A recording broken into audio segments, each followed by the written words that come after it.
Жылдам хабарнама, шұғыл дерек, жұлдызды жаңалық. Ассалаумағалейкум, армағазақ. Бұл егер сізді қызықтырса, онда арнамыздағы подписаться және де бір ғана лайк түймелерін басып, видеороликтерімізді соңына дейін қарастырыңыз. Ал онда біз бастадық.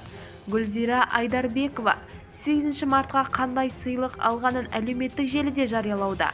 Бір бұзаудың ақшасына гүл алдым. Гүлмира Қайраттың ән кешіне күйеуі аяқ асты келіп тосын сый жасағанын айтты. Мұнан кейін 7 және 8 наурыз күндері маған осылай өтті.